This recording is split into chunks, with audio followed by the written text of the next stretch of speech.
There is a silence that exists in the Australian outback that is unlike any other. It is an ancient, profound stillness, born of vast, sun-scorched plains and deep, star-chilled nights. It is a silence that speaks of time immemorial. But on September 27, 2025, a new, terrible silence fell upon the remote Western Australian homestead of Oak Park Station. This was not a silence of nature, but a void, a chilling absence where a 3-year-old boy named Gus Lamont had once been. In the days and weeks that followed, this silence would grow, transforming from a tragedy into a labyrinth of unsettling questions, eroding public trust, and leading a national investigation into the most uncomfortable of territories. The possibility that the original, heart-wrenching story of a lost child was not merely incomplete, but a meticulously constructed facade. This is the story of that silence.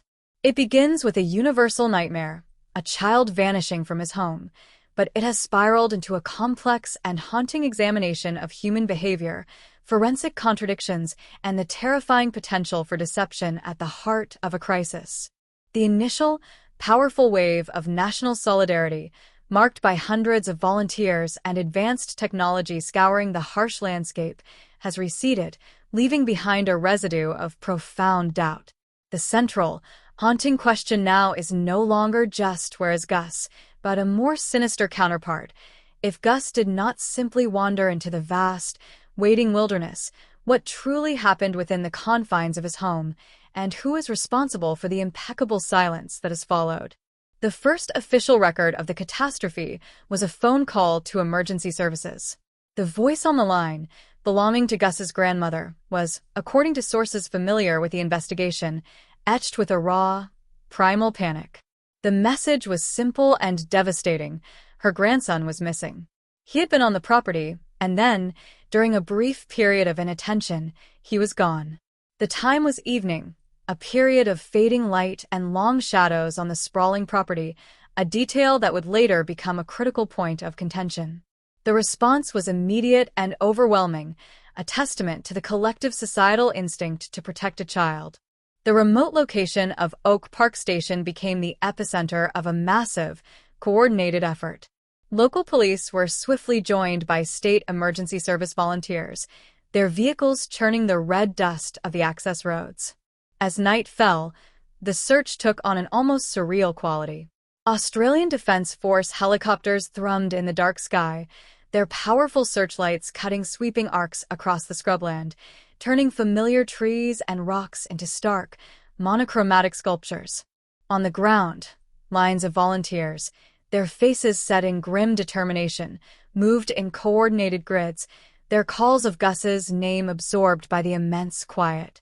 Above them, drones equipped with thermal imaging cameras buzzed like mechanical insects, their operators scanning video feeds for any glimpse of a small, warm body against the cool earth. The nation watched, captivated and horrified, as news channels broadcast the images live. Social media platforms were flooded with messages of support and hope, a digital vigil that spanned the country. The collective will was unified and singular: find Gus Lamont and bring him home. But the outback, for all its perceived wildness, is a meticulous, if cruel, record keeper. It holds traces. It reveals passages. A snapped twig, a dislodged stone, the faint, telltale impression of a small shoe in a patch of soft earth. These are the clues that searchers are trained to find, the signs that a human has passed through. In the case of Gus Lamont, the land gave up nothing. The silence was not just an absence of the boy, it was an absence of any evidence that he had ever been in the wilderness at all. After days, which bled into a week, the frantic energy of the search began to curdle into a grim realization. No confirmed footprints were found leading away from the homestead. No shred of his clothing was discovered snagged on a fence wire. No discarded toy or water bottle was located. The massive, technologically advanced operation, a testament to human resolve and capability, had yielded a perfect, resounding void. The absence of evidence began to morph from a mystery into a presence itself, a heavy, implicating silence that started to whisper a different, more sinister story. In any major investigation, the initial account provided by witnesses forms the foundational framework. Every subsequent piece of evidence is placed within this structure, either corroborating or challenging it. But when the evidence not only fails to support the framework but actively and completely contradicts it, investigators are forced to deconstruct the story itself. The entire edifice of the Gus Lamont case rests on the accounts of his grandmother and foster father. It was their timeline, their description of a brief lapse, their assertion that he must have wandered off, that set the entire initial direction of the investigation. As the wilderness remained mute, the focus of the investigation turned inwards, towards the homestead and the people within it. Rumors, as they always do in such high-profile cases, began to seep through the cracks of the official narrative. Whispers from unnamed sources close to the investigation suggested a growing unease with the timeline of events. The brief absence was being scrutinized. How brief was it? 5 minutes? 15? 30? In a remote homestead, with only a handful of people present, who is to verify such a claim? The lack of a precise, verifiable timeline created a fog of uncertainty around the crucial first moments.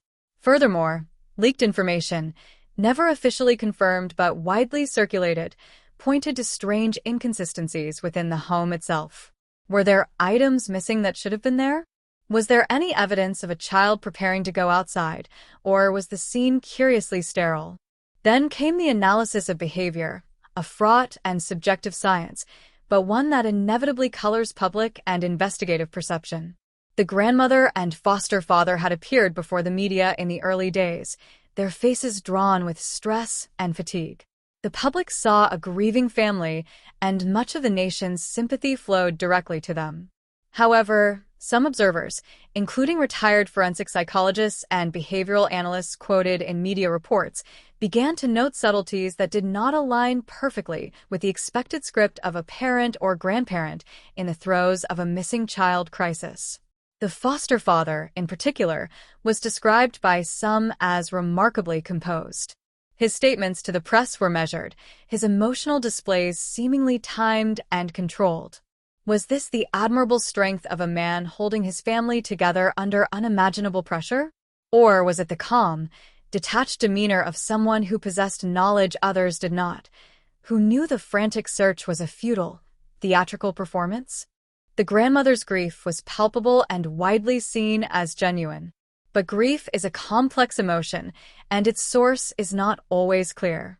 Was her panic rooted in the discovery of an empty room and the fear of a child lost in the wild?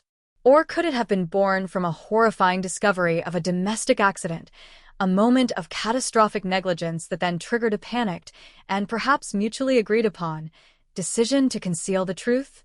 The human mind, under such immense and immediate pressure, can construct elaborate fictions as a defense mechanism, a way to survive an unbearable reality. The decision to fabricate a disappearance, however ill-conceived, can seem preferable to facing the consequences of a tragic mistake.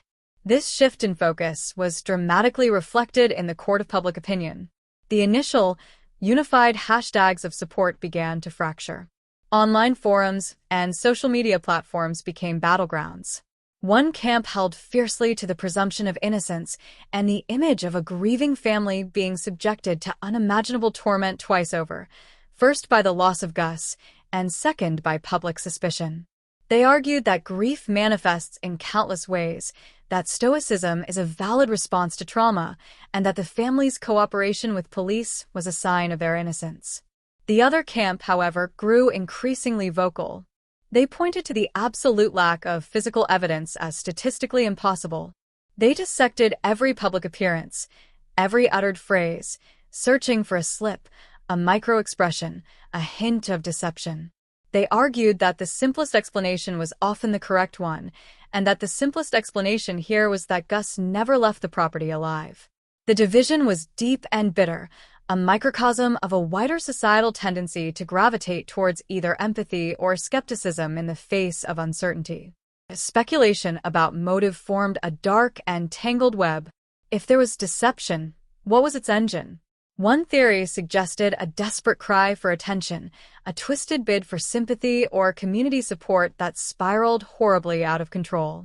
Another proposed a motive rooted in control, a way to manipulate complex family dynamics to secure custody or to punish another party in a hidden feud.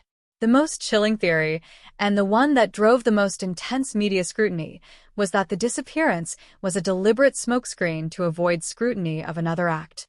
Was it a cover-up for a moment of fatal negligence that spiraled into a panicked conspiracy? Or was it something far more sinister, a deliberate harm concealed by the myth of a child succumbing to the dangers of the bush? The very absence of a body made it impossible to rule anything out.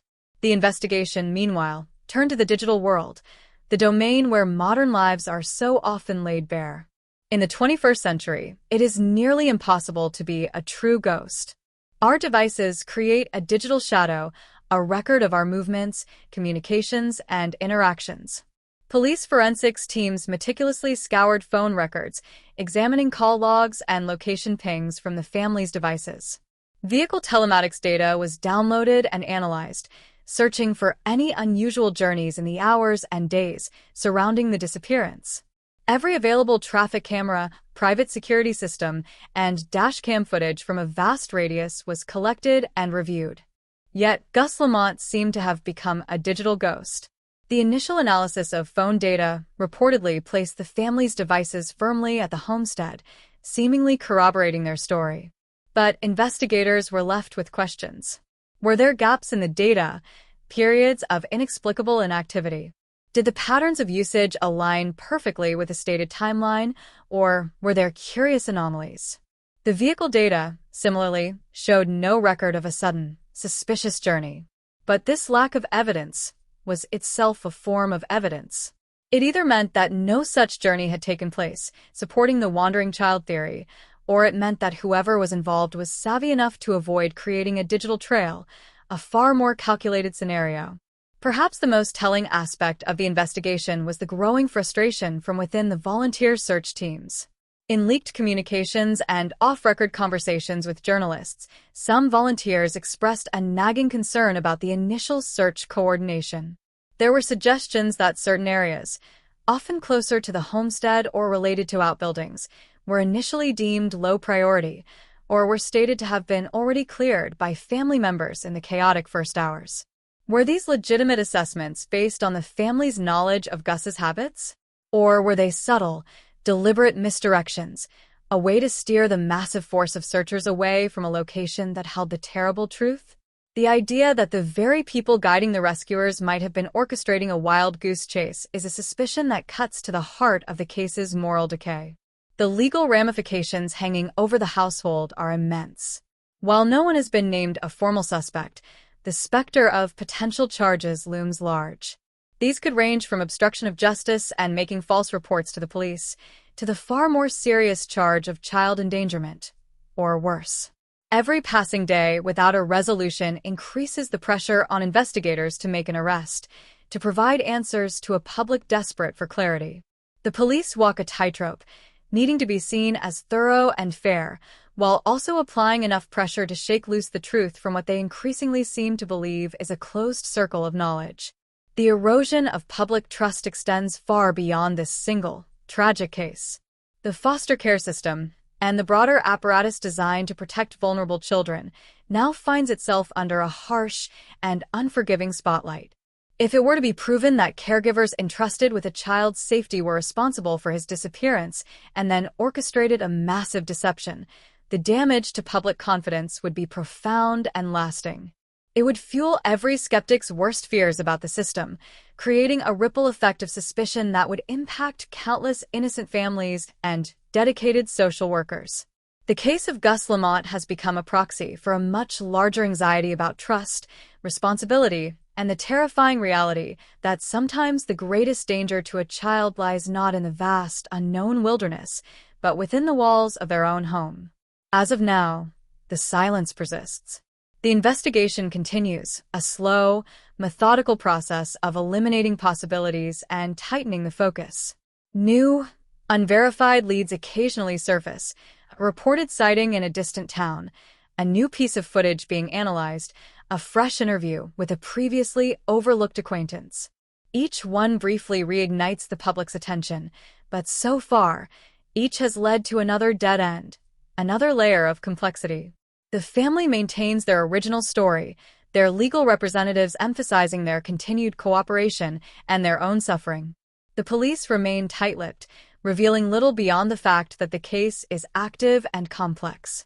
The story of Gus Lamont is unfinished, a chapter with no conclusion. It is a narrative defined by its voids, the void in the landscape, the void in the digital record, the void of answers. It is a painful reminder that in the modern age, with all our technology and connectivity, a person can still vanish, and the truth can be buried not under the red earth of the outback, but under a mountain of lies, speculation, and heartbreaking uncertainty. The search for Gus is no longer just a search for a boy. It is a search for truth in a story where every path seems to lead back to the same, silent starting point. The world waits, watches, and wonders if the immense silence of the Australian bush will ever finally be broken.